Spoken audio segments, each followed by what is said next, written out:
সেনাবাহিনীর হস্তক্ষেপে গত কয়েক মাসেই বদলে গেছে নেত্রকোনার আইনশৃঙ্খলা পরিস্থিতি।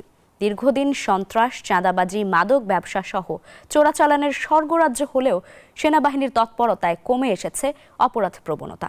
স্বস্তি ফিরেছে ব্যবসায়ী সহ সব শ্রেণী পেশার মানুষের মধ্যে।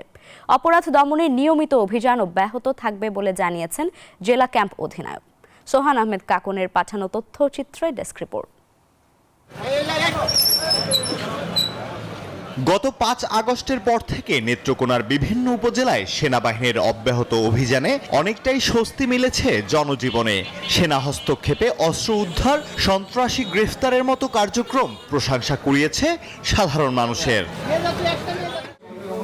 নেত্রকোনার সাতপাই আধুনিক স্টেডিয়ামে স্থাপিত সেনা ক্যাম্পে প্রতিদিনই ভিড় করছেন মানুষজন। গত কয়েক মাসে তাৎক্ষণিক সমাধান দেয়া হয়েছে শতাধিক অভিযোগের। সাধারণ জনগণের এই কাজকর্মগুলা তারা দেখতেছে, তারা সমাধান করতেছে।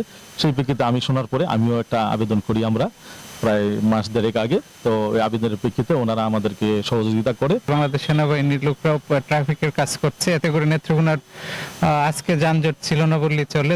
সীমান্ত এলাকায় অবৈধ ভারতীয় চিনি, কম্বল এবং মাদক চোরাচালান বন্ধে নিয়মিত অভিযান চালাচ্ছে সেনাবাহিনী। এতে অপরাধীরা আতঙ্কিত হলেও সাধারণ মানুষ রয়েছেন বেশ স্বস্তিতে। আর্মির ক্যাম্পে আইছে, এটা অভিযোগ জানাইছে, তারা বলছে এটা আমরা দেখবো, এটা সমাধান করে দেব। আলহামদুলিল্লাহ, আমার জায়গাটা উদ্ধার পাইছি সেনাবাহিনীর দ্বারা। আলহামদুলিল্লাহ, আল্লাহর কাছে শুকরিয়া আদায় করি। বাংলাদেশ সেনাবাহিনী আরো দীর্ঘজীবী হোক। অপরাধ দমনে অভিযান অব্যাহত থাকবে বলে জানিয়েছেন জেলা ক্যাম্পের অধিনায়ক। চোরাই চিনি, চোরাই মাদক, চোরাই মোটরসাইকেল, এগুলো সব অনেক কিছু আমরা উদ্ধার করেছি। এখানে আমরা বাজার মনিটরিং করছি নিয়মিতভাবে, যাতে দ্রব্যমূল্যের অস্বাভাবিক বৃদ্ধি না হয়, এলাকায় যাতে চাঁদাবাজি না হয়, এই ব্যাপারটা আমরা খেয়াল রাখছি। অবৈধ অস্ত্র উদ্ধার, মাদক এবং অন্যান্য ব্যাপারে আমরা নিয়মিত খোঁজখবর রাখছি। এলাকাবাসীকে আমরা অনুরোধ জানাবো, আপনারা এই ধরনের যে কোনো তথ্য পেলে আমাদেরকে জানাবেন, আমরা দ্রুততার সাথে ব্যবস্থা গ্রহণ করব।